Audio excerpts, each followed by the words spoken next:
नमस्कार मित्रों, हमारे चैनल युवा इंस्पायर्ड में आपका हार्दिक स्वागत है।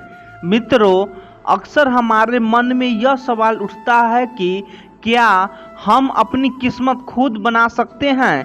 क्या हम वाकई अपनी मर्जी से सब कुछ हासिल कर सकते हैं? क्या हर चीज़ हमारे मुताबिक हो सकती है? और अगर नहीं हो सकती तो फिर किसी भी चीज़ के पीछे इतनी मेहनत करने का क्या फ़ायदा? आखिरकार होना तो वही है जो हमारी किस्मत में पहले से लिखा है। लेकिन मित्रों, किस्मत में क्या लिखा है यह तो हमसे कोई नहीं जानता। हम बस इतना जानते हैं कि किस्मत ही हमारे भाग्य का निर्धारण करती है। किसी की किस्मत अच्छी होती है तो किसी की खराब। किसकी किस्मत अच्छी हो उसे थोड़ी से मेहनत में ही मनचाही सफलता मिल जाती है। वहीं दूसरी ओर कुछ लोग चाहे कितने भी कड़ी मेहनत क्यों न करें, फिर भी उन्हें मनचाहा फल नहीं मिलता। अब आप सोच रहे होंगे कि ऐसा क्यों होता है, हमने तो कोई बुरा काम भी नहीं किया, फिर किसी की किस्मत अच्छी और बुरी क्यों? आखिर यह भेदभाव क्यों? मित्रों, सबसे पहले यह समझना जरूरी है कि इस संसार में दो सबसे बड़ी शक्तियां हैं जिन्हें आप चाहकर भी टाल नहीं सकते। पहली है जन्म और दूसरी है मृत्यु। अगर आपके लिए जन्म लेना अच्छी किस्मत है तो मृत्यु को प्राप्त होना बुरी किस्मत कहा जा सकता है। लेकिन शायद हम यहाँ एक गहरी बात समझने में चूक रहे हैं। अगर जन्म लेना अच्छी किस्मत है तो जन्म के साथ ही तो जीवन की सारी समस्याएं भी शुरू हो जाती है। घर में झगड़े, धन दौलत की चिंता, मन सम्मान, पद प्रतिष्ठा और न जाने कितनी परेशानियां, जबकि मृत्यु के बाद सब कुछ शांत हो जाता है। कोई लड़ाई नहीं, कोई चाह नहीं, कोई दौड़ धूप नहीं, पर फिर भी जो अनुभव और ज्ञान हमें जीवन देता है वह अनुभव और ज्ञान हमें मृत्यु कभी नहीं दे सकती। लेकिन यहाँ पर हर किसी का दृष्टिकोण अलग हो सकता है। कोई जन्म को अच्छा मान सकता है तो कोई मृत्यु को। अब सवाल यह है कि आप किसका पक्ष लेना चाहेंगे, आप जन्म के पक्ष में या मृत्यु के? कृपया कमेंट में मुझे ज़रूर बताइएगा। अब जरा सोचिए, अगर आप जन्म का साथ छोड़ देंगे तो क्या आप मृत्यु को पा सकेंगे? और अगर आप मृत्यु का साथ छोड़ दें तो क्या आप कभी जन्म प्राप्त कर सकेंगे? बिल्कुल नहीं। यदि आपने ऐसा किया तो यह चक्र किसी समाप्त हो जाएगा और फिर क्या अच्छा और क्या बुरा। परंतु सच्चाई यह है कि आप इन दोनों को छोड़ नहीं सकते, क्योंकि यह दोनों ही एक दूसरे से गहराई से जुड़े हुए हैं। साथियों, जन्म और मृत्यु यह दोनों ही हर किसी को मिलती है और दोनों ही अच्छी किस्मत से मिलती है। अब आप सोच रहे होंगे कि मैं ऐसा क्यों कर रहा हूँ, आखिर जन्म और मृत्यु दोनों किस्मत से कैसे हो सकते हैं? मित्रों, आपने अपने आसपास या किसी करीबी के साथ यह जरूर देखा होगा, जब हमें जीवन मिलता है तो हम उसकी अहमियत को पूरी तरह से समझ नहीं पाते। हम इसे दुख, तकलीफ और तनाव में गंवा देते हैं। हम अपनी जीवन कभी पूरी तरह से जी नहीं पाते और देखते ही देखते समय धीरे धीरे समाप्त हो जाता है। अंततः हम मृत्यु की ओर बढ़ने लगते हैं। जब हमारी मृत्यु नज़दीक आती है तब हमें अचानक एहसास होता है कि हमने तो अपना जीवन कभी जिया ही नहीं। उस वक्त हमारे भीतर जीने की प्रबल इच्छा जाग जाती है, लेकिन तब तक देर हो चुकी होती है। समय हमारे हाथों से फिसल चुका होता है और फिर उस समय हमें पछतावा होता है। फिर हम उस पछताव के साथ मृत्यु का आलिंगन कर लेते हैं। आधी अधूरी मृत्यु को समझे बिना हम मृत्यु को प्राप्त हो जाते हैं। ऐसे में अच्छी किस्मत से मिला जीवन भी हमारे लिए बुरा अनुभव बन जाता है। लेकिन सवाल तो यह था कि क्या हमें अपनी किस्मत को बेहतर बना सकते हैं या नहीं। मुझे लगता है कि अब तक आपको इसका उत्तर मिल चुका होगा। जब कोई चीज़ पहले से ही अच्छी हो तो उसे अच्छा या बुरा हम खुद ही बनाते हैं। वास्तव में हम हर दिन अपनी किस्मत खुद लिखते हैं। हमारे द्वारा किए गए कर्म ही हमारी किस्मत या भाग्य का निर्माण करते हैं। हर सुबह जब हम उठते हैं और रात को जब हम सोते हैं, इस बीच हम जो भी करते हैं, चाहे वो कुछ भी हो, वही हमारी किस्मत का आधार बनता है। असल में हमारी किस्मत हम खुद ही लिख रहे हैं, चाहे वो अच्छी हो या बुरी। इसे लिखने वाला कोई और नहीं बल्कि हम स्वयं हैं। अब आपके मन में यह सवाल जरूर आ रहा होगा कि भला मैं अपना बुरा क्यों चाहूँगा और मैं अपने लिए बुरा क्यों लिखूँगा।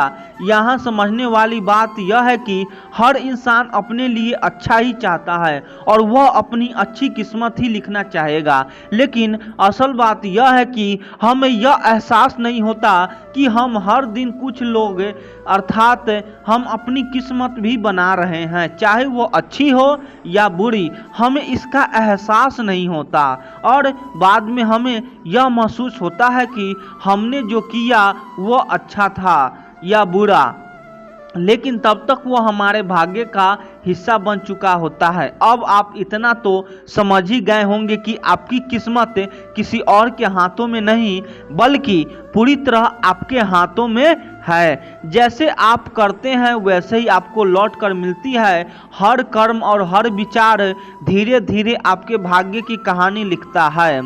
यदि आपके जीवन में सब कुछ अच्छा हो रहा है तो आप यह मान लेते हैं कि यह आपके अच्छे कर्मों का फल है, आपकी कड़ी मेहनत का परिणाम है। लेकिन जैसे ही आपके साथ कुछ बुरा होता है, आप परंतु उसे कहते हैं मेरी तो किस्मत ही खराब है, न जाने मैंने ऐसा क्या किया था कि मेरे साथ ऐसा हो रहा है। लेकिन यहाँ पर आप एक महत्वपूर्ण बात भूल जाते हैं। आप इतनी कमियों पर ध्यान नहीं दे रहे हैं बल्कि उन्हें छुपाने की कोशिश कर रहे हैं, और वह भी अपनी किस्मत का सहारा लेकर। जब कोई व्यक्ति ऐसा करता है तो वह साफ तौर पर अपनी जिम्मेदारी से बच निकलता है और सारा दोष किस्मत पर डाल देता है। वह यह दिखाना चाहता है कि उसने तो सब कुछ सही किया है, जी जान से मेहनत भी तो की है, लेकिन फिर भी वह अपने लक्ष्य तक नहीं पहुंच पाया। इसमें मेरी कोई गलती नहीं है, मेरी तो किस्मत ही खराब है, यह कहकर वह स्वयं को दिलासा देता है। लेकिन सच्चाई यह है कि वह अपनी गलतियों को स्वीकार नहीं करना चाहता और इसी कारण वह कभी अपनी गलतियों को देख नहीं पाता, और जब उसके साथ कुछ बुरा होता है तो वह खुद पर खुद यकीन दिला लेता है कि यह सब ईश्वर की मर्जी से हो रहा है, जैसी उसकी मर्जी होगी वैसे ही होगी। इसी सोच के कारण वह खुद को रोक लेता है और प्रयास करना बंद कर देता है। लेकिन आप यह भूल जाते हैं कि जब आप इस तरह की सोच अपनाते हैं तब आप अपनी किस्मत खुद ही लिख रहे होते हैं। आपकी वही मानसिकता आपकी किस्मत में दर्ज हो जाती है जहां आप दूसरों के सहारे जीने का मजबूर हो जाते हैं, खुद प्रयास करना छोड़ देते हैं, और तब आप उस मोड़ पर पहुंच जाते हैं जहां आपको दूसरों के टुकड़ों पर निर्भर रहना पड़ता है। हो सकता है कि आपको मेरी बातें फिलहाल समझ में ना आ रही हो, तो चलिए मित्रों इस एक छोटी सी कहानी के माध्यम से समझते हैं। दोस्तों, बहुत पुराने समय की बात है। एक नगर में एक युवक रहता था जिसे अपनी किस्मत पर अटूट विश्वास था। वह अक्सर कहा करता था, जो मेरी किस्मत में लिखा है वह मुझे मिलकर ही रहेगा। एक दिन जब उसे अत्यधिक भूख लगी थी, वह एक विशाल आम के वृक्ष के नीचे जाकर बैठ गया। उसने ऊपर देखा कि वृक्ष पर सुनहरे रस से भरे पके हुए आम लटके रहे थे। यह दृश्य देखकर उसने सोचा कि यदि आज मेरी किस्मत में इन आमों का स्वाद चखना लिखा है तो यह आम अपने आप नीचे गिरेंगे, और यदि मेरी किस्मत में आम खाना नहीं है तो चाहे जो हो जाए एक भी आम नीचे नहीं गिरेगा। यह सोचकर वह चुपचाप वहीं बैठा रहा। देखते देखते दोपहर से शाम का वक्त हो गया था, लेकिन अब तक उस पेड़ से एक भी आम नीचे नहीं गिरा था। किंतु उस व्यक्ति की भूख बढ़ती जा रही थी, फिर भी वह व्यक्ति वहां बैठे रहने के अलावा और कोई कार्य करने के लिए तैयार ही नहीं था, क्योंकि उसे अपने भाग्य पर अडिग भरोसा था। किस्मत के भरोसे पर ही आज तक उसे कुछ न कुछ मिलता ही आया था। लेकिन आज उसकी किस्मत ही खराब थी, क्योंकि अक्सर उस पेड़ पर बंदर नजर आया करते थे, किंतु आज उस पेड़ पर बंदर भी नहीं थे। जब उससे भूख सही नहीं गई तो उसके आकाश की ओर देखा और कहा, हे ईश्वर, मुझ पर दया करो, मुझे बहुत भूख लगी है, बस एक आम नीचे गिरा दो। लेकिन आज शायद भगवान भी उसकी मदद नहीं करना चाहते थे। आज ईश्वर उसे स्पष्ट हो गए थे। काफी देर तक इंतजार करने के बावजूद भी पेड़ से एक भी आम नीचे नहीं गिरा। अब उस युवक को पूरा यकीन हो गया था कि उसकी किस्मत खराब हो गई है, लेकिन अब वह क्या करे, उसके लिए तो कोई रास्ता भी नहीं बचा था। काफी सोच विचार के बाद वह दौड़ता हुआ अपने गांव के संत महात्मा के पास पहुंचा। उसने उन संत महात्मा को प्रणाम किया और कहा, हे महात्मा, अब तक जो कुछ भी मैं चाहता था वह मुझे किस्मत के सहारे मिल जाता था, लेकिन आज मेरी किस्मत बहुत खराब चल रही है। जो मैं चाहता हूँ वह मुझे ही नहीं मिलता, लेकिन मैं अपनी किस्मत को पहले जैसा करना चाहता हूँ। मैं उसके लिए क्या करूँ?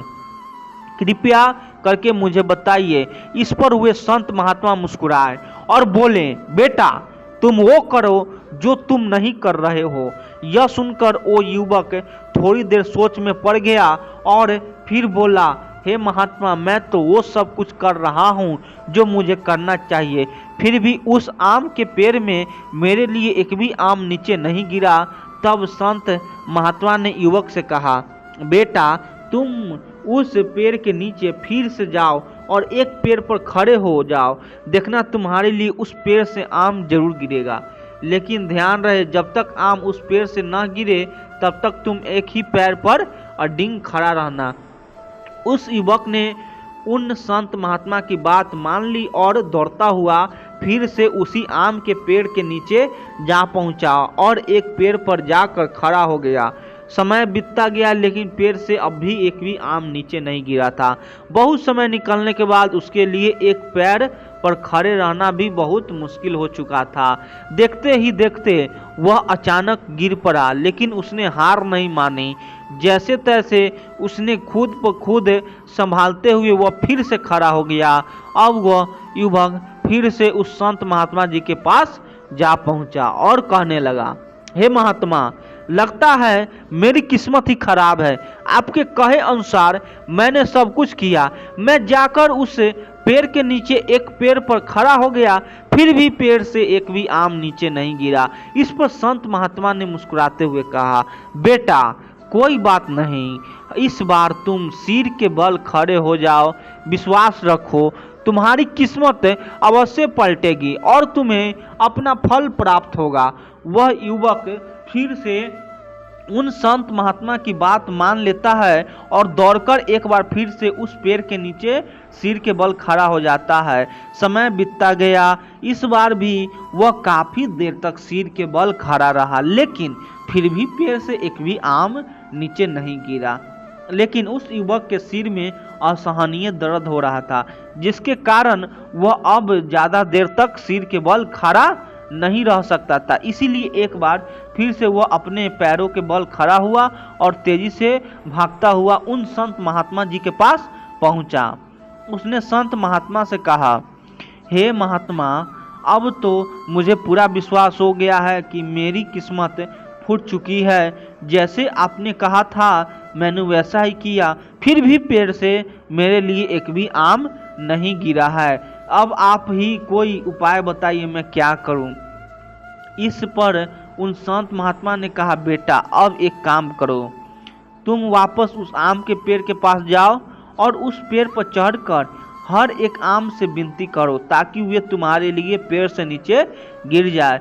हो सकता है तुम्हारी प्रार्थना सुन ली जाए और तुम्हारी किस्मत भी बदल दी जाए। लेकिन याद रखना, जब तक कोई आम नीचे न गिरे तब तक तुम उनसे प्रार्थना करते ही रहना। फिर उस युवक ने उन्हें सिर झुकाकर धन्यवाद दिया और वापस एक बार फिर से उस आम के पेड़ के पास जा पहुंचा।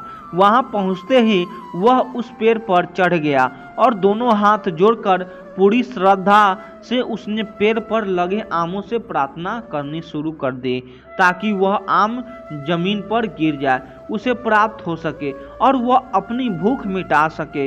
काफी देर तक वह पेड़ पर बैठा रहा, लगातार प्रार्थना करता रहा, लेकिन बहुत देर प्रार्थना करने के बाद भी जब पेड़ से एक भी आम नीचे नहीं गिरा तो वह युवक बहुत दुखी हो गया। थक कर निराश होकर वह पेड़ से नीचे उतरा और फिर से उस संत महात्मा के पास जा पहुंचा। वहां पहुंचकर उसने संत महात्मा से कहा, हे महात्मा जी, आपने जैसा बताया मैंने वैसा ही किया, लेकिन अब तो मुझे पूरा विश्वास हो चुका है कि मेरी किस्मत में कुछ भी अच्छा लिखा ही नहीं है। मेरी किस्मत तो जैसी पूरी तरह से फूट चुकी है, अब इसे कोई भी सही नहीं कर सकता। इतना कहते हुए वह युवक रोता हुआ वहां से आगे की ओर बढ़ने लगा। तभी पीछे से संत महात्मा ने पुकारा, रुको बेटा, अगर तुम अपना सही काम नहीं करोगे, अपनी असली कर्तव्य पर ध्यान नहीं दोगे तो तुम्हारी किस्मत तो क्या तुम्हारा सब कुछ फूट जाएगा। संत महात्मा ने आगे समझाया, बेटा तुम्हें आम ही तो चाहिए और वे पेड़ पर लगे हुए हैं, तुम उस पेड़ पर चढ़ भी गए, लेकिन तुमने यह प्रयास भी नहीं किया कि तुम उस आम को तोड़कर खा लो। इस पर वह युवक संत महात्मा से कहता है, हे महात्मा जी, आम मेरे लिए उस पेड़ से नीचे गिरना चाहिए, तभी मैं उसे खाऊंगा। इस पर संत महात्मा ने उस युवक को समझाने की बहुत कोशिश की, यदि वह पेड़ पर चढ़ सकता है तो आम भी तोड़ सकता है और उन आमों को खुद भी खा सकता है और दूसरों को भी खिला सकता है। लेकिन वह युवक अपनी जिद पर अड़ा हुआ था। वह चाहता था कि आम उसके लिए खुद ब खुद पेड़ से नीचे गिरे। इस पर वे संत महात्मा उस युवक से कहते हैं, अच्छा बेटा बताओ, मुझे वह आम का पेड़ कहाँ है, मैं तुम्हारे साथ चलता हूँ। इतना कहकर वे संत महात्मा उस युवक के साथ उस आम के पेड़ के पास जा पहुँचे। इसके बाद उन संत महात्मा ने वहाँ आसपास खेल रहे कुछ छोटे बच्चों को अपने पास बुलाया। उन्होंने उनके कानों में कुछ फुसलाया। तभी उन बच्चों ने जमीन से छोटे छोटे पत्थर उठाए और आमों की ओर निशाना साधना शुरू कर दिया। वह छोटे छोटे बच्चे उस आम के पेड़ पर निशाना लगाकर बहुत से आम तोड़ रहे थे। कुछ ही देर में पेड़ से कई पके हुए आम नीचे गिर गए। यह देखकर उस युवक के चेहरे पर चमक लौट आई। वह युवक बड़ा प्रसन्न हुआ। उसे लगने लगा कि अब तो मुझे आम मिल ही जाएगा और मैं उसे खा लूँगा, मुझे भूख से राहत मिलेगी। उन बच्चों ने सारे गिरे हुए आम इकट्ठे किए और उन्हें लेकर वहाँ से चले गए। वह युवक हैरान और स्तब्ध खड़ा देखता ही रह गया, लेकिन अब तक एक आम भी उसके हाथ नहीं आया था। वह अंदर से बहुत हताश हो गया और चुपचाप मन ही मन रोने लगा। तभी अचानक उस पेड़ से एक पका हुआ आम खुद ब खुद नीचे गिरा। यह दृश्य देखकर वह खुशी से झूम उठा। वह जोर जोर से चिल्लाने लगा, मेरी किस्मत लौट आई है, मेरी किस्मत फिर से जाग गई है। उसने वह आम उठाया और बिना कोई देरी किए उसे खा गया। वे संत महात्मा वहीं पर खड़े थे। उन्होंने उस युवक को समझाते हुए कहा, बेटा जब तुम केवल अपनी किस्मत के भरोसे जीने लगते हो तो फिर तुम्हें एक गिरे हुए आम से ही संतुष्टि करनी होती है, किंतु यदि तुम खुद पर भरोसा करोगे तो तुम भी उन बच्चों की तरह फल तोड़कर उन्हें खा सकते हो।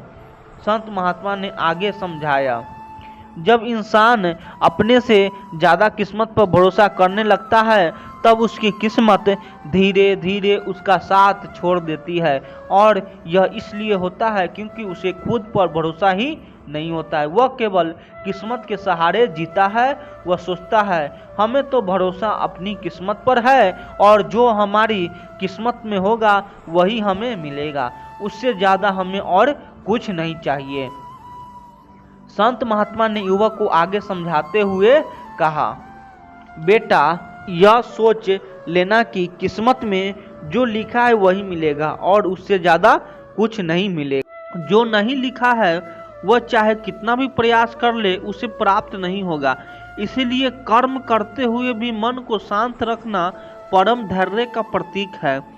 जीवन में हम सब ने कभी न कभी यह अनुभव किया है, हम एक सपना देखते हैं, उसके लिए दिन रात मेहनत करते हैं, हर मुमकिन प्रयास करते हैं, फिर भी जब वह सपना पूरा नहीं होता तो दिल टूटता है। ऐसा लगता है मानो सारी दुनिया हमारी खिलाफ है। लेकिन सच यह है कि हर असफलता, हर रुका हुआ प्रयास एक गहरा संदेश लेकर आता है कि हो सकता है वह चीज़ हमारी किस्मत का हिस्सा नहीं थी। कई बार हम सोचते हैं कि अगर हम थोड़ी और कोशिश कर लेते, तो अगर हम थोड़ा और संघर्ष कर लेते तो शायद वह चीज़ मिल जाती। परंतु जब किसी चीज़ को हर दिशा से पकड़ने की कोशिश करने के बावजूद भी वह हमसे दूर होती जाती है, तो यह संकेत होता है कि ब्रह्मांड हमें किसी और राह पर ले जाना चाहता है। वह राह जो हमारे लिए बेहतर है, हमारी आत्मा की वास्तविक यात्रा के लिए उपयुक्त है। श्री कृष्ण ने गीता में भी यही कहा है, कर्मणा वाधिकस्ता मां फलेषु कदाचान, अर्थात तुम्हारा अधिकार केवल कर्म करने में है, फल पर नहीं। क्योंकि फल तो उस अदृश्य हाथों से बंधा है जिसे हम किस्मत कहते हैं। जब कोई चीज बार हाथ से फिसलती है तो दुखी होने की बजाय थोड़ा रुक कर सोचना चाहिए, क्या सच में यह मेरी यात्रा का हिस्सा था। जैसे किसान पूरी श्रद्धा से बीज बोता है, मिट्टी को जोतता है, पानी देता है, लेकिन आखिर में फसल कैसी होगी, कितनी होगी, यह प्रकृति पर निर्भर है। उसी तरह हम भी अपने प्रयास करते हैं, पर परिणाम वह तो किस्मत की किताबें में पहले से दर्ज होता है। कभी कभी हमें वही नहीं मिलता जो हमें चाहते हैं, बल्कि वही मिलता है जो हमें सच में चाहिए। आज जो खोया गया हो सकता है कल वही हमारे बड़े दुख का कारण बनता। आज जो नहीं मिल हो सकता वह हमें गलत रास्तों पर ले जाता है। इसीलिए जो भी परिणाम मिलता है उसे स्वीकार करना भी एक प्रकार का अद्भुत ज्ञान है, जिसे श्री कृष्ण समत्व कहते हैं। यानी सफलता और असफलता दोनों में एक समान भाव रखना। जैसे नदी अपने रास्ते में चट्टानों से टकराकर भी बहती रहती है, लेकिन जब चट्टानें बहुत बड़ी हो जाती है तो वह दिशा बदल देती है। वह जानती है कि अगर रास्ता बंद है तो इसका अर्थ है कि प्रकृति उसे किसी और बहने के लिए बुला रही है। वैसे ही अगर आपके जीवन में लाख कोशिश के बावजूद भी कोई रास्ता नहीं खुल रहा तो घबराइए मत। यह मत सोचिए कि आप असफल हो गए, बल्कि समझिए कि ईश्वर आपकी किस्मत आपको किसी और दिशा में मोड़ना चाहती है, उस दिशा में जहाँ सच में आपका सुख, आपकी शांति और आपकी पूर्णता छुपी है। किस्मत कोई अजनबी चीज नहीं है। किस्मत आपके अपने ही कर्मों का, आपके अपने ही स्वभाव का प्रतिरूप है। जो चीज आपके साथ गहराई से जुड़ी है, जो आपके जीवन का अनिवार्य हिस्सा है, वह किसी भी हाल में आपसे नहीं छूटेगी। और जो चीज़ें आपके लिए नहीं है, वह चाहे आप उसे सोने की जंजीरों से भी बांधना चाहिए, वह किसी न किसी बहाने से छूट जाएगी। इसीलिए जब कभी भी आप यह महसूस करें कि लाख कोशिश के बावजूद कुछ नहीं मिल रहा है, तो निराश मत होइए। उस पल को ईश्वर की संकेत भाषा समझिए। वह कह रहे हैं कि बेटा, मैं तुम्हें इससे बेहतर कुछ देना चाहता हूँ। थोड़ा धैर्य रखो, थोड़ा भरोसा रखो, भरोसा कीजिए। जब समय सही होगा, जो भी चीज़ आपके जीवन को संपूर्ण बनाने वाली है, वह बिना रोके, बिना टोके आपके जीवन में आ जाएगी। बस तब तक अपने प्रयास करते रहिए, मन को शांत रखिए और अपने भीतर एक मीठी उम्मीद की लौ जलाइए, क्योंकि जो किस्मत में लिखा है वह हर हाल में मिलेगा, और वह भी तब जब आप पूरी तरह से तैयार होंगे, उसे संभालेंगे। श्री कृष्ण कहते हैं, जो कुछ भी तुम्हारे जीवन में तुम्हारे वास्तविक उत्थान के लिए आवश्यक है, वह समय आने पर मार्ग बनाकर तुम्हारे पास आएगा। परिस्थितियां चाहे जैसे भी हो, जो नियति में लिखा है उसे कोई रोक नहीं सकता। जैसे सूरज को बादल कुछ समय ढक सकते हैं परंतु छिपा नहीं सकते, वैसे ही भाग्य के उपहार भी समय आने पर प्रकट होते हैं। जब हम जीवन के रास्ते पर चलते हैं तो कई बार ऐसा होता है कि परिस्थितियाँ पूरी तरह हमारे खिलाफ नजर आती है। हम आगे बढ़ना चाहते हैं लेकिन हालात ऐसे बनते हैं कि हर दिशा में रुकावटें खड़ी हो जाती हैं। हमें लगता है कि हम शायद गलत रास्ते पर हैं या हमारी किस्मत हमारे साथ नहीं है। लेकिन सत्य यह है कि जब किसी चीज को आपकी आत्मा के विकास के लिए, आपके जीवन के लक्ष्य के लिए आपके भाग्य में लिखा गया है तो चाहे संसार कितना भी बाधाएं आ जाए वह चीज आप तक पहुंच कर रहेगी। श्री कृष्ण ने गीता में स्पष्ट रूप से कहा, न ही किसित क्षणम पिजातु तदस कर्म कृत, अर्थात इस संसार में कुछ भी योजना के तहत गतिशील है। जब कोई उद्देश्य आपके जीवन में अवतरित होना तय है तो ब्रह्मांड में अपने आप मार्ग बनता है। लोग मिलते हैं, मौके बनते हैं, रास्ते खुलते हैं जिनके आप कभी अनुमान भी नहीं लगा सकते थे। मान लीजिए कोई बीज एक कठोर चट्टान के नीचे दबा दिया गया हो। बाहर से देखने पर यह असंभव लगेगा कि उसमें से कोई पौधा निकले, परंतु समय आने पर वह बीज अपनी भीतर की शक्ति से चट्टान को चीरकर बाहर आता है, मिट्टी खोज लेता है और फिर एक विशाल वृक्ष बनता है। ऐसे ही आपके भाग्य में जो लिखा है वह भी परिस्थितियाँ की कठोरता से डरता नहीं है, वो अपने राह स्वयं बना लेता है। कई बार हम सोचते हैं कि जब सब कुछ गलत हो रहा है तो शायद हमारी किस्मत भी रूठ गई है, लेकिन सच्चाई यह है कि जब किस्मत आपके लिए कुछ बड़ा लेकर आ रहा होती है तो पहले वह पुरानी व्यवस्था को तोड़ती है। पुराने रास्ते बंद होते हैं ताकि नए रास्ते खुल सके। कभी कभी सबसे अंधेरा समय भी इसीलिए आता है क्योंकि उसकी गोद में उजाले का जन्म छुपा होता है। श्री कृष्ण कहते हैं कि जीवन में विश्वास रखो, तुम नहीं देख सकते कि ब्रह्मांड तुम्हारे लिए कहां कहां से मार्ग तैयार कर रहा है। तुम तो बस इतना जानो कि जो तुम्हारा है वह तुम्हें ढूंढता हुआ, रास्ते बनाता हुआ तुम्हारे पास आएगा, और तब आएगा जब तुम उस उपहार को सही तरीके से संभालने के लिए तैयार हो। याद रखिए, पानी चाहे किसी भी दिशा में रोका जाए, अगर उसे समुद्र तक पहुंचाना है तो वह खुद अपना रास्ता काट लेता है, पहाड़ों को छेदता है, चट्टानों को काटता है और अंततः अपनी मंजिल को पा लेता है। ठीक वैसे ही आपकी किस्मत भी अपनी मंजिल तक पहुंचने का रास्ता ढूंढ लेती है, चाहे कितने भी संघर्ष और बाधाएं क्यों न आए। इसीलिए जब परिस्थितियां विपरीत हो, जब हर ओर से ना मिले, तब भी मन में यह अटल विश्वास रखना चाहिए कि अगर वह चीज़ आपकी किस्मत में लिखी है तो वह जरूर आएगी। आपकी उसे जबरदस्ती खींचने की जरूरत नहीं है। आपको बस अपना कर्म करना है, अपनी नीयत को शुद्ध रखना और धैर्य के साथ समय का इंतजार करना है, क्योंकि जो आपका है वो कभी किसी और का नहीं हो सकता, और जो आपके लिए तय किया गया है वो समय और परिस्थितियों के सारे जाल को तोड़कर भी आप तक पहुंच जाएगा। जो चीज़ किस्मत में है वह चाहे दुनिया के किसी कोने से छिपी हो, वह आपको तलाश करेगी, आपके लिए रास्ता बनाएगी और आपको वही अनुभव कराएगी जो आपके जीवन के विकास के लिए अनिवार्य है। बस भरोसा रखिए, श्रद्धा रखिए और अपने भीतर की ऊर्जा को कमजोर मत पड़ने दीजिए, क्योंकि जब विश्वास और डिंग होता है तब रास्ते भी असंभव लगने वाली जमीन से उग जाते हैं। श्री कृष्ण कहते हैं, मोह से जन्मा शौक मनुष्य को उसके पथ से विचलित कर देता है। जो चलता गया है उसके पीछे शौक मत करो, जो तुम्हारा है वो कभी तुम्हारे छोड़कर नहीं जाएगा। धैर्यपूर्वक अपने कर्मों में स्थिर रहो। कई बार जीवन में कुछ ऐसी घटनाएं घटित है जो हमारे हृदय को भीतर से तोड़ देती है। कोई प्रिय व्यक्ति दूर चला जाता है, कोई सपना अधूरा रह जाता है या कोई अवसर हाथ से फिसल जाता है। तब हमारा मन उसी खोई हुई चीज के पीछे दौड़ने लगता है।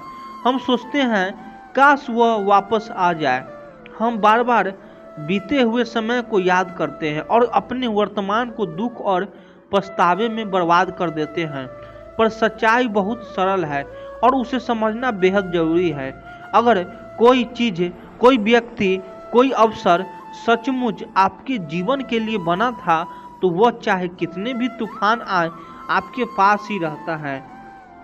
अगर वह चला गया तो इसका अर्थ है कि उसकी भूमिका आपके जीवन में पूरी हो चुकी थी। वह बस एक यात्रा का साथी था जो अपनी मंजिल पर पहुंच गया। सोचिए, एक नदी बहती है, उसमें कोई पत्ते तैरते हैं, कुछ पत्ते हमारे पास आकर रुकते हैं, कुछ बहते बहते दूर चले जाते हैं। क्या हम नदी के उस पत्ते को पकड़कर रोक सकते हैं जिसे जाना ही है? अगर हम कोशिश करें भी तो या तो वो गल जाएगा या बहाव में बह जाएगा। जीवन भी ठीक वैसे ही है। जो चीज़ जानी है उसे जाने देना ही सही होता है। बहुत बार लोग पूछते हैं, अगर वह व्यक्ति मेरा अपना था तो क्या चला गया? यहाँ समझना होगा कि अपनापन केवल साथ रहने से नहीं बनता।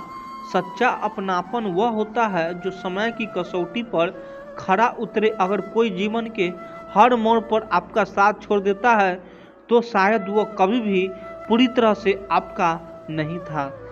जो सच्चा अपनापन होता है वह परिस्थितियों से नहीं टूटता, वह दूरी से नहीं टूटता, वह समय के साथ और मजबूत होता है। इसी तरह अगर कोई अवसर छीन गया है तो यह मान लीजिए कि वह अवसर आपको असली विकास नहीं दे सकता था। प्रकृति हमें वही देती है जो हमारे विकास के लिए सर्वोत्तम होता है। कई बार हम कुछ चीज़ों के पीछे इतने दीवाने हो जाते हैं कि हम यह देख ही नहीं पाते कि उनसे जुड़ाव कितना नुकसान पहुंच सकता था। जब वे चीज़ें चली जाती है तो कुछ समय बाद जब हम पीछे मुड़कर देखते हैं तो एहसास होता है कि उनका चला जाना ही हमारे लिए सबसे अच्छा था। याद रखिए, जीवन में जो भी खोता है वो कुछ सिखाने के लिए खोता है। हर कोई चीज़ एक संदेश लेकर आती है, या तो आपको आगे बढ़ने के लिए प्रेरित करती है या फिर आपको भीतर से मजबूत बनाती है। दुख में भी एक गुप्त वरदान छुपा होता है जिसे समय के साथ ही समझा जा सकता है। इसीलिए जब कुछ खो जाए तो उसके पीछे मत दौड़िए। अपने हृदय को समझाइए कि अगर वह वस्तु, वह व्यक्ति, वह अवसर वास्तव में मेरा था तो वह लौट कर आएगा, और अगर नहीं आया तो वह मेरा था ही नहीं। इस समय के साथ जब आप जीवन में आगे बढ़ेंगे तो ना केवल आपका दुख कम होगा बल्कि आप भीतर से और भी दृढ़ बनेंगे। आप जानेंगे कि आपकी खुशी किसी बाहरी वस्तु पर निर्भर नहीं करती, आपकी पूर्णता आपके भीतर है। और जब यह समझ परिपक्व हो जाती है तब जीवन का हर अनुभव, चाहे वह मिलन हो या विछड़न, आपको आंतरिक शांति की ओर ले जाता है। तब आप यह जान जाते हैं कि जो भी आपके पास है वह इस क्षण में ही सबसे मूल्यवान है, और जो चला गया वह अपने साथ ही कुछ सिखाने का अवसर देकर गया है। इसलिए मुस्कुराइए, उन खोए हुए पलों को धन्यवाद दीजिए और विश्वास रखिए कि जो वास्तव में आपका है वह किसी भी हालात में आपके जीवन में बना रहेगा। बस धैर्य रखिए और अपना कर्म करते रहिए। श्री कृष्ण कहते हैं, समय से पूर्व और भाग्य से अधिक कुछ नहीं मिलता। जो तुम्हारा है वह उचित समय पर ही तुम्हारे प्राप्त होगा। धैर्यपूर्वक प्रतीक्षा करो, क्योंकि धैर्य ही तुम्हारे भविष्य को श्रेष्ठ बनाता है। जब जीवन में हम किसी चीज़ के लिए बहुत तड़पते हैं, कोई सपना, कोई अवसर, कोई रिश्ता, और वह तुरंत नहीं मिलता, तो अक्सर हम निराश हो जाते हैं। हम लगता है कि शायद हम इसके लायक नहीं थे, या फिर शायद किस्मत ने हमारे साथ अन्याय किया है। लेकिन सच्चाई इससे बहुत अलग होती है। कई बार देर से मिलना भी किस्मत की बहुत गहरी योजना होती है। यह विलंब हमें टूटने या हारने के लिए नहीं होती, बल्कि हमें तैयार करने के लिए होती है। सोचिए, अगर एक सच्चा फल समय से पहले तोड़ लिया जाए तो वह ना स्वादिष्ट होता है ना पोषक, लेकिन वह फल अगर धैर्यपूर्वक पेड़ पर अपने समय तक लटका रहे तो वह मीठा भी होता है और स्वास्थ्य के लिए भी लाभकारी। उसी तरह जीवन के बड़े उपहार भी तभी मिलते हैं जब हम उन्हें समझने, संभालने और उनकी कद्र करने लायक बन जाएं। मान लीजिए आप कोई सपना पूरा करना चाहते हैं, जैसे एक अच्छी नौकरी, सच्चा प्रेम या कोई बड़ी उपलब्धि। अगर यह सब चीज़ें आपको बिना संघर्ष, बिना परिपक्वता के तुरंत मिल जाए तो क्या आप उनकी असली कीमत समझ पाएंगे? शायद नहीं। जल्दी मिलने वाली चीज़ें की अक्सर लोग कद्र नहीं करते। जो चीज़ कठिनाई के बाद मिलती है, जिसके लिए इंतजार करना पड़ता है, उसके प्रति सम्मान और आभार स्वाभाविक रूप से पैदा होता है। जीवन भी यही चाहता है कि जब वो आपको कोई अमूल्य चीज़ दे तो आप उसके मूल्य को जानो, उसकी रक्षा करो और उसका सम्मान करो। अगर समय से पहले दे दी जाए तो वह नष्ट हो सकती है या आप स्वयं उसे खो सकते हैं। इसीलिए जब किस्मत कुछ विलंब करती है तो वह दरअसल आपको तैयार कर रही होती है। आपके भीतर धैर्य, समझदारी, विनम्रता और सहनशीलता का बीज बो रही होती है। कई बार देर से मिलने वाली चीजें जीवन की सबसे सुंदर चीजें होती है, क्योंकि तब तक आपने रास्ते की कठिनाइयों को देखा होता है, अपने का असली चेहरा पहचानना होता है और खुद को भी गहराई से समझना होता है। जब तक सफलता मिलती है, जब सच्चा प्रेमी मिलता है, जब अवसर आता है तो आप उसे सर झुकाकर सच्चे हृदय से स्वीकार करते हैं। उसमें अभिमान नहीं होता बल्कि आभार होता है, उसमें अधिकार नहीं होता बल्कि नम्रता होता है। एक बच्चा अगर बिना मेहनत के खेल में जीत जाए तो उसे उस जीत का मूल्य नहीं पता चलता, लेकिन अगर वही बच्चा हारते हारते सीखता है, गिरता है, फिर उठता है, संघर्ष करता है और अंत में जीतता है तो वह जीत उसके लिए अमूल्य बन जाती है। वह जानता है कि उस जीत के पीछे कितने आंसू, कितनी मेहनत और कितनी उम्मीद थी। ठीक उसी तरह जब जीवन आपको देर से कुछ देता है तो समझ लीजिए कि वो आपको निखारने की प्रक्रिया का हिस्सा है।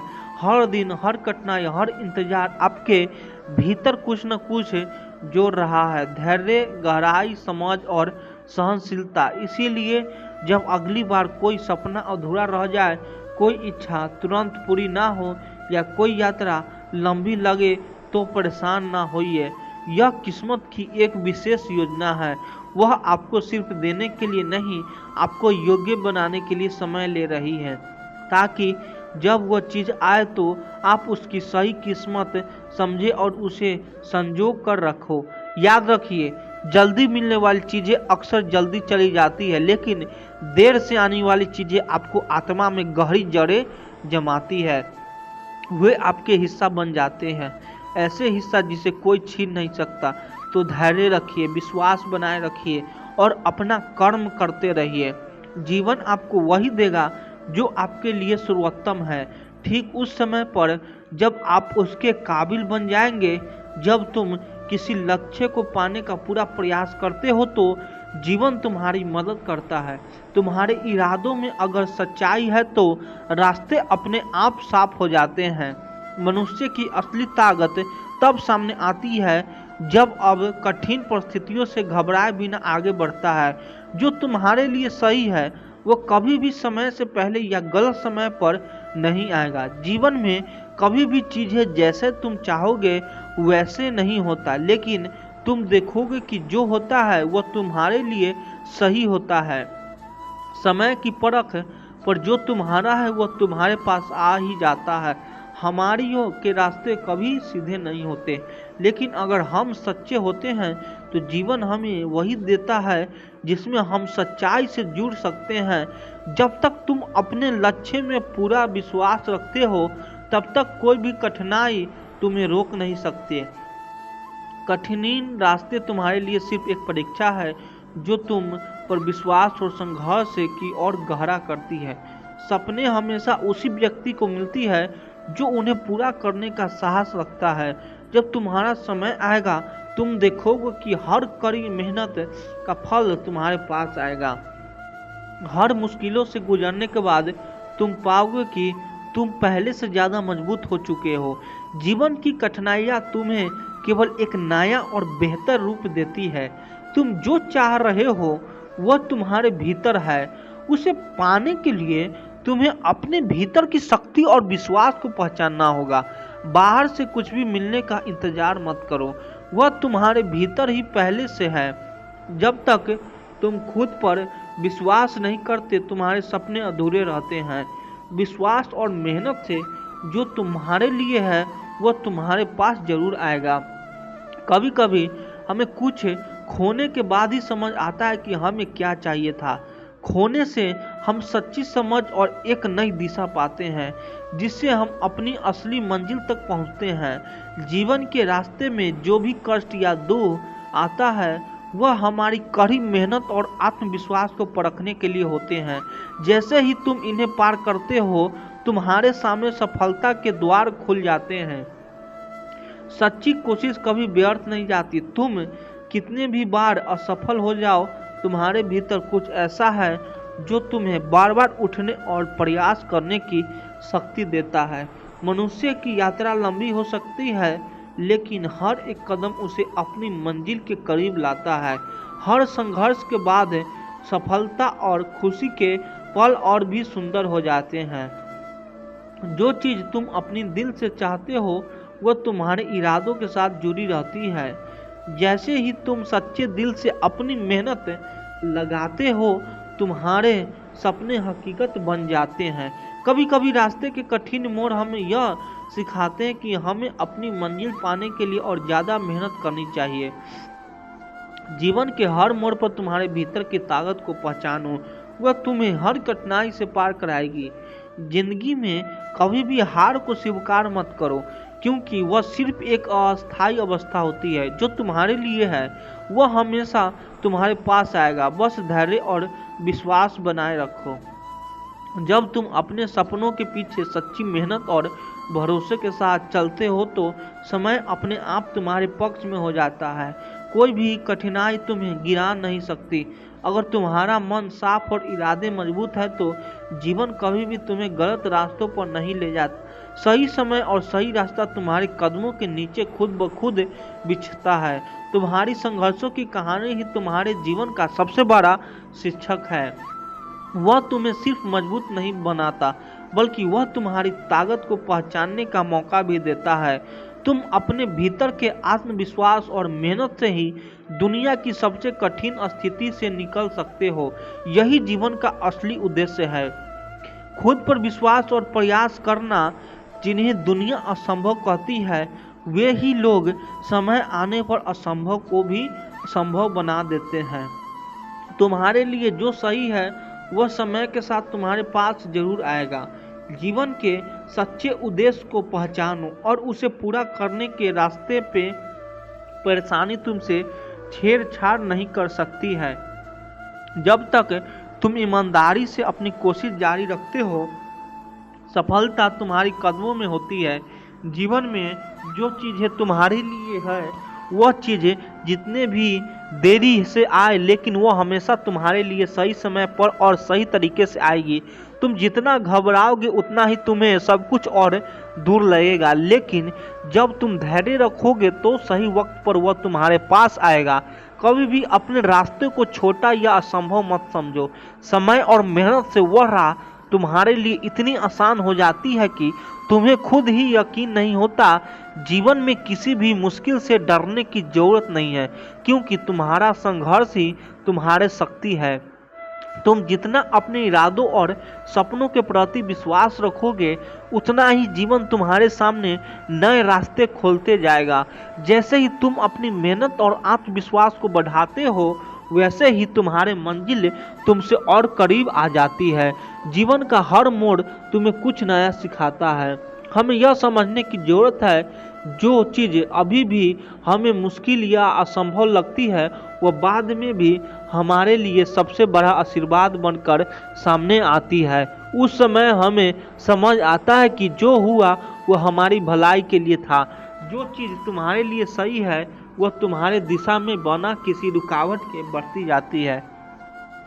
जीवन की राहों में जो भी संकोच या परेशानी आती है वह तुम्हारी शक्ति को और मजबूत करने के लिए होती है। तुम्हें बस यह याद रखना है कि जो तुम्हारे लिए है वह कभी भी खो नहीं सकता।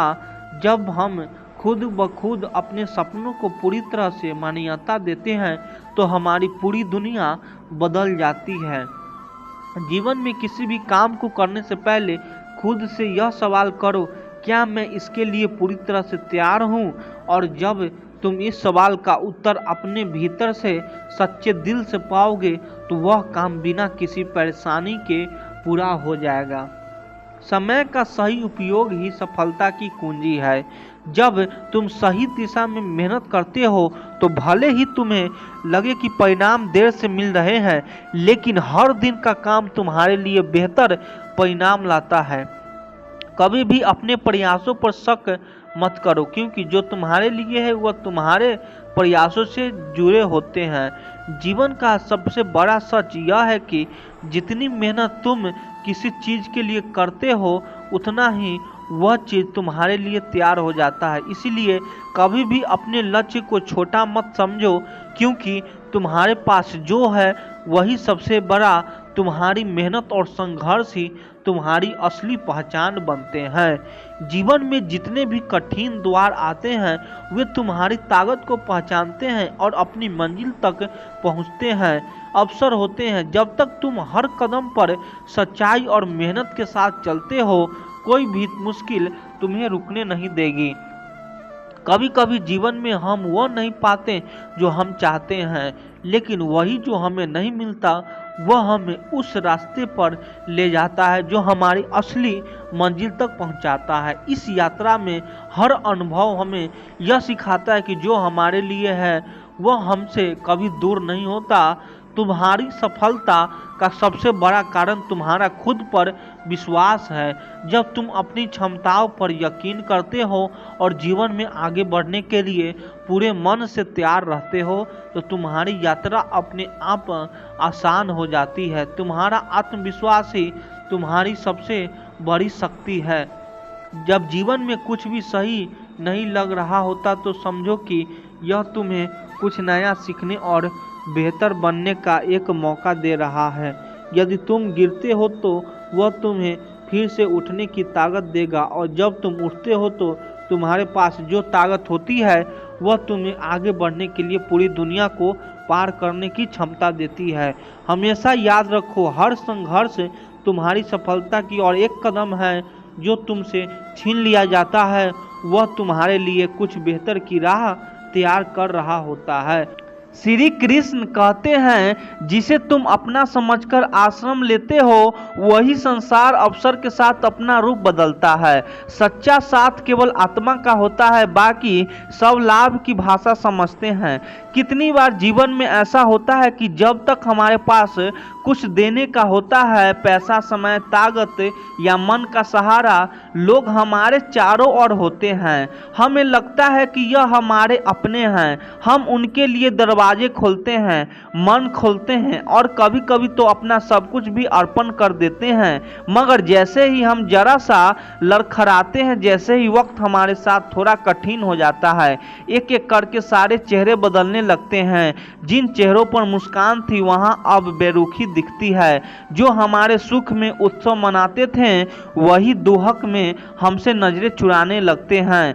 श्री कृष्ण ने गीता में कहा था, जब तक कर्म फलदायक है संसार साथ देता है, पर जब कर्म थमते हैं तब केवल आत्मा और परमात्मा ही साथ रहते हैं। इसका अर्थ यह है कि यह संसार सदा से स्वार्थी रहा है।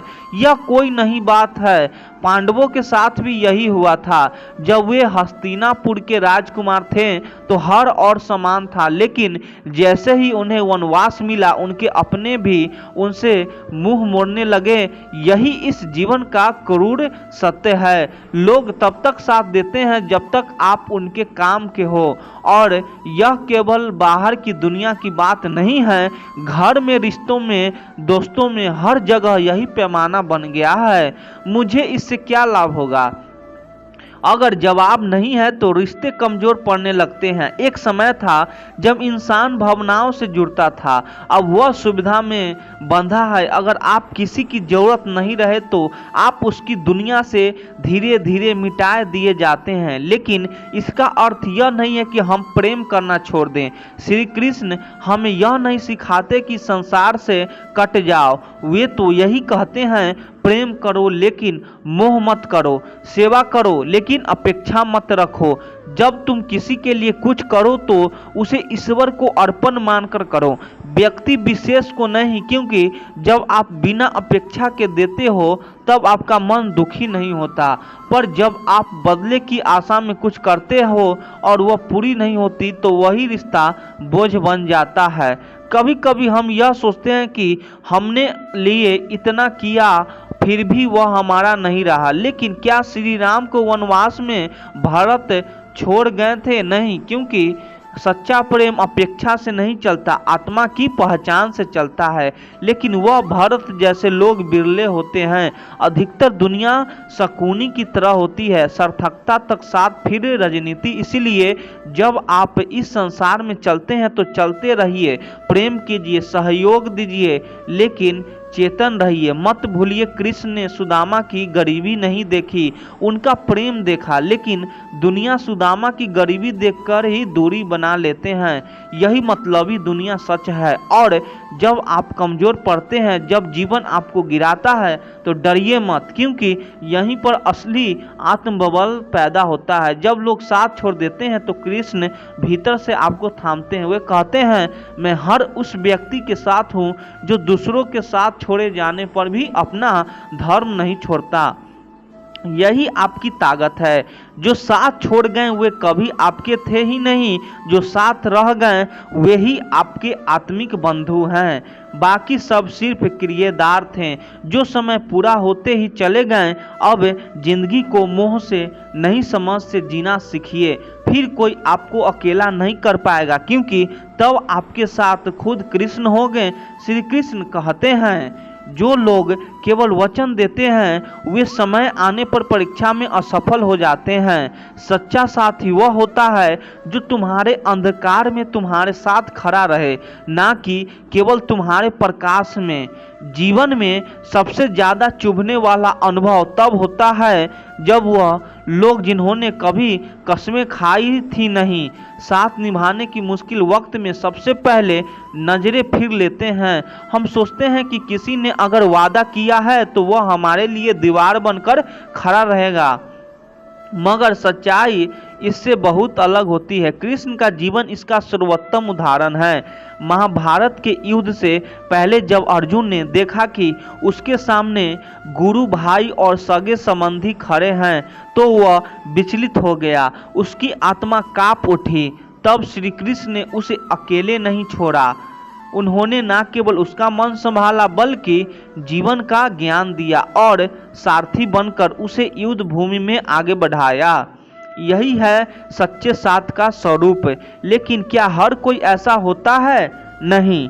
दुनिया में बहुत से लोग सिर्फ बोलने वाले माहिर होते हैं। वे कहेंगे मैं हमेशा तुम्हारे साथ हूँ, जो भी हो जाए मैं तुझे कभी अकेला नहीं छोड़ूंगा। मगर जैसे ही संकट का पहला झोंक आता है तो ये गायब हो जाते हैं जैसे कभी थे ही नहीं। इनमें से कुछ लोग डर जाते हैं, कुछ अपने फायदे की सोचने लगते हैं और कुछ तो बस दिखावा करते थे। शुरू से ही यह हमारे लिए सबसे बड़ा झटका होता है, क्योंकि हमने उन बातों पर भरोसा किया होता है, हमने दिल से उन्हें अपना माना था, मगर उनका साथ एक नकली छाव था जो गर्मी बढ़ते ही उड़न छू हो गई। श्री कृष्ण हमें यह सिखाते हैं कि सच्चाई वक्त आने पर सामने आती है, वादों से नहीं कर्मों से। जो लोग आपके साथ तब खड़े रहते हैं जब आप कुछ नहीं होते, वही असली रिश्ते होते हैं, बाकी तो सिर्फ वक्त काटने वाले होते हैं। महाभारत में जब द्रौपदी का चीरहरण हुआ, सभा में बैठे सारे महाजन, बुजुर्ग, ज्ञानी सब मौन थे। जिन लोगों ने वादा किया था कि वे स्त्री की रक्षा करेंगे, वे सिर झुकाए बैठ रहे। लेकिन जब कोई सामने नहीं आया तब श्री कृष्ण ने स्वयं उसके मान की रक्षा की। यही बताता है कि जब सब साथ छोड़ दे तब भी कृष्ण तुम्हारे साथ रहते हैं। अगर तुम्हारा मन सत्य के साथ है, आज के जीवन में भी यही होता है। हम कई बार दोस्ती या रिश्ते में वादा सुनते हैं, तेरी हर तकलीफ मेरी होगी, जो भी हो मैं तेरा साथ नहीं छोड़ूंगा। लेकिन जैसे ही जीवन में दुख आता है, बीमारी, आर्थिक तंगी या सामाजिक अपमान, यह लोग सबसे पहले किनारा कर लेते हैं। वो दोस्त जो रोज बातें करते थे अब मोबाइल तक नहीं उठाते। वह रिश्तेदार जो हर मौके पर तस्वीरें में मुस्कुराते थे अब आपकी खबर तक नहीं लेते। श्री कृष्ण यह भी कहते हैं, जिसे तुम सबसे करीब समझते हो उसे ही संसार सबसे पहले तुमसे दूर करता है, ताकि तुम खुद को पहचान सको। इसीलिए अगर कोई वादा करके गया और निभाया नहीं तो दुखी मत हो। वह तुम्हारे जीवन में बस एक पात्र था जिसकी भूमिका बस वहीं तक थी। उसका जाना उसकी जरूरी था ताकि तुम अपने आत्मबल को पहचान सको। कृष्ण हमें यह सिखाते हैं कि भरोसा कर, लेकिन आंखों बंद करके नहीं, प्रेम करके, लेकिन मोह मत रख।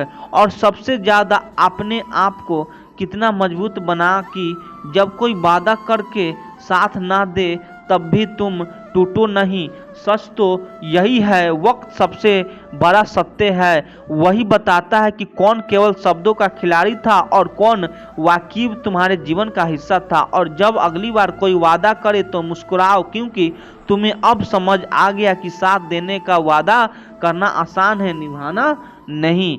श्री कृष्ण कहते हैं, जो तुम्हारे सामने मीठे वचन बोले पर भीतर से विष भरे हो उनसे सावधान रहेंगे, क्योंकि सच्चा मित्र वह नहीं जो मुस्कुराए, बल्कि वह है जो तुम्हारी अनुपस्थिति में भी तुम्हारा मान रखे। जीवन में सबसे बड़ा धोखा वहाँ से मिलता है जहाँ से सबसे ज़्यादा विश्वास होता है। यह दुनिया अजनबी से नहीं डरती, बल्कि उन्हें अपनों से चोट देती है। जो अपने होने का अभिनय करते हैं, जो बार बार यह जताते हैं कि वे तुम्हारे कितने करीब है, वह अक्सर तुम्हारे भरोसे का सबसे बड़ा व्यापार करते हैं। और हैरानी की बात यह है कि यह चोट सीधे सामने से नहीं आती, यह पीछे से वार करते हैं, तब जब तुम्हारे ध्यान सबसे कम होता है। हम बचपन से सीखते हैं कि दुश्मनों से बचना चाहिए, लेकिन असल में सबसे ज़्यादा सतर्कता उन लोगों के लिए रखनी चाहिए जो दोस्तों को होने का ढोंग करते हैं। जब कोई आपका नाम लेकर आपकी पीठ थपथपाता है और वही आपके ना रहने पर उस नाम की मिट्टी कर देता है, तो वह सिर्फ धोखा नहीं होता, वह एक ऐसा जहर होता है जो आत्मा तक को चोट देता है। ऐसे लोग आपको दर्द को जानने का दिखावा करते हैं, आपकी कहानियों में रुचि दिखाते हैं, आपकी खुशियां में साथ दिखाते हैं, लेकिन उनका इरादा कुछ और होता है। वे आपके सबसे करीब इसलिए आते हैं ताकि आपकी कमजोरी पहचान सके, ताकि जब वक्त आए तो उसी कमजोरी पर चोट कर सके। आपने देखा होगा, जब भी आप सफलता की ओर बढ़ते हैं, ऐसे लोग आपकी तारीफ करते हैं, बहुत आगे जाएगा, तू तेरे जैसा कोई नहीं, लेकिन दिल में जलन होती है। वह जलन उनके शब्दों में तो नहीं दिखती, लेकिन उनके कर्मों में जरूर दिख जाती है। वो पीठ पीछे आपकी आलोचना करते हैं, आपकी गलतियों को बढ़ा चढ़ाकर सबके सामने रखते हैं और कोशिश करते हैं कि लोग आपके बारे में बुरा सोचें। सबसे दुखद बात यह होती है कि यह लोग वह होते हैं जिनके साथ आपने रोया होता है, जिनसे आपने अपने जीवन की सच्ची बातें साझा की होती है, आपने जिन्हें अपना कहा होता है। वह आपकी सबसे कमजोर पल में गिरने की कोशिश करता है, क्योंकि उन्हें पता है कि कहाँ चोट खानी है। लेकिन इसका मतलब यह नहीं है कि दुनिया में कोई सच्चा नहीं होता। इसका मतलब बस यह है कि हमें पहचानना नहीं आता। जो ज़रूरत से ज़्यादा अपना दिखाता है, हो सकता है वह सबसे ज़्यादा पराया हो। जो हर बात में घुल मिल जाए, हर दुख में आहे भरे, जरूरी नहीं कि वह तुम्हारे दुखम को समझता भी हो। कभी कभी वह सिर्फ तुम्हारे टूटने का इंतजार कर रहा होता है, जो बार बार यह जताए कि मैं तेरे साथ हूँ, मैं तुझसे बहुत प्यार करता हूँ। वह शायद उस भरोसे को बना रहा होता ताकि वक्त आने पर उसका इस्तेमाल कर सके। सच्चा अपना कभी जताता नहीं, वह बिना कहे तुम्हारे पीछे खड़ा होता है और अगर उसे कुछ बुरा भी लग जाए तो वह बात करता है, छिपकर वार नहीं करता। इसीलिए जरूरी की है कि अपने जीवन में कुछ रिश्तों को समय दे, परखें और सबसे ज़्यादा ध्यान रखें उन पर जो बार बार यह जताते हैं कि वे तुम्हारे सबसे करीब है, क्योंकि जो सच में अपने होते हैं उन्हें बार बार जताने की जरूरत नहीं होती, उनकी मौन उपस्थिति ही प्रवृत्ति होती है। और एक बात याद रखो, जिसने तुम्हारी पीठ पीछे वार किया है उसने तुम्हारे सामने झुकने का अभिनय भी किया था। अब चुनाव तुम्हारे हाथ में ही है कि तुम उस मुस्कुराहटों को पहचानो जो सिर्फ चेहरों पर है लेकिन दिल में नहीं। श्री कृष्ण कहते हैं, जो कार्यों बिना फल की आशा के किए जाए वही निस्वार्थ कर्म कहलाता है और वही कर्म मन को शुद्ध करता है, आत्मा को शांत करता है। जब भी हम किसी की मदद करते हैं तो सबसे पहले हमारे मन में यही विचार आता है कि हम उसके लिए कुछ अच्छा कर रहे हैं। हम चाहते हैं कि वह इंसान भी हमारी इस मदद को समझे, सराहे और जब हमें ज़रूरत पड़े तो वह भी हमारे लिए वह करे। लेकिन यही से शुरू होता है एक छोटी सी उम्मीद कि बदले में कुछ मिलेगा, और जब वह नहीं मिलता तब मन में पीड़ा उठाती है, शिकायतें जन्म लेती है और हमारी वह मदद जो कभी सच्ची लगती थी अचानक एक बोझ जैसी बन जाती है। कृष्ण हमें यह स्पष्ट रूप से सिखाते हैं कि मदद वही सच्ची होती है जो दिल से की जाए और बदले की कोई भावना रखे जाए। अगर तुमने किसी को इस सोच में दिया कि वह भी कल तुम्हारे लिए कुछ करेगा तो वह व्यापार है, मदद नहीं कर्म के। लेकिन फल की इच्छा मत रखो, क्योंकि जब तुम मदद करते हो तो तुम उस क्षण ईश्वर के साथ बन जाते हो, और जो ईश्वर के लिए करता है वह किसी इंसान से बदले की अपेक्षा नहीं करता। कभी सोचा है कि सूरज रोशनी देता है पर कभी नहीं पूछता कि कौन उसके बदले उसे लौटता रहा है। धरती हर दिन अनाज देती है, बारिश हर साल जल देती है, लेकिन वह कभी यह शर्त नहीं रखती कि पहले तुम मेरा भला करो फिर मैं दूंगी। फिर हम इस इंसान क्यों हर मदद को एक सौदे की तरह सोचते हैं। सच्ची मदद तब होती है जब तुम्हारे मन में करुणा हो और यह भावना हो कि अगर मैं किसी की तकलीफ थोड़ी सी भी कम कर सका तो यह मेरे जीवन की सफलता है। मगर अक्सर होता यह है कि जब हम किसी की मदद करते हैं और सामने वाला शुक्रिया तक नहीं कहता या बाद में हमारा साथ नहीं देता तो हम टूट जाते हैं। हमें लगता है कि हमने धोखा खा लिया, पर यह सोच ही गलत है, क्योंकि तुमने मदद उस व्यक्ति के लिए नहीं की थी बल्कि उस भावना के लिए की थी जो तुम्हारे अंदर से आई थी। वह भावना सच्ची थी, निर्मल थी, फिर उस पर किसी और के व्यवहार का प्रभाव क्यों पड़े। एक बार की बात है, एक साधु गंगा किनारे बैठा था। उसने देखा कि एक बिच्छू पानी में डूब रहा है। उसने उसे बचाने के लिए हाथ बढ़ाया मगर बिच्छू ने डंक मार दिया। फिर भी साधु ने फिर कोशिश की। लोग बोले, यह तुम्हें बार बार डंक मार रहा है, फिर भी तुम इसे बचाने की कोशिश कर रहे हो। साधु ने कहा, डंक मारना इसका स्वभाव है, पर मदद करना मेरा। मैं क्यों अपने स्वभाव को छोड़ दूं सिर्फ इसलिए कि कोई और अपने स्वभाव में स्थिर है। कृष्ण भी यही कहते हैं, तुम्हारा स्वभाव प्रेम करना है, देना है, सेवा करना है। अगर बदलने की इच्छा रखोगे तो तुम भी संसार के उस छल प्रपंच में फंस जाओगे जो अंत में केवल दुख देता है। इसीलिए जब भी किसी की मदद करो तो खुद से पूछो, क्या मैं इसे दिल से कर रहा हूँ या इसके बदले मैं कुछ चाहता हूँ। अगर दिल में कर रहे हो तो फिर सामने वाला कुछ या ना दे फर्क नहीं पड़ना चाहिए, क्योंकि सच्चा संतोष तब मिलता है जब हम बिना मांगे के पत्ते। यही है हम कर्मों योग श्री कृष्ण का वह उपदेश जो हमें बताता है कि देना ही जीवन है, पर लेना उसकी शर्त नहीं। जिन हमें अपनी ज़रूरतों की सूची से बाहर निकाल दिया। यह दुनिया बस इतना ही समझती है कि तुम कब तक उनके काम आ सकते हो। तुम्हारे जन्मजातों से किसी को कोई मतलब नहीं, कभी सोचती हो कि कुछ रिश्ते उम्र पर साथ निभाएंगे, लेकिन धीरे धीरे समझ आना पर यह रिश्ता नहीं जुड़ता है। अच्छे वीडियो लगे तो चैनल को सब्सक्राइब कर दीजिए। आप लोग सपोर्ट करिए। धन्यवाद।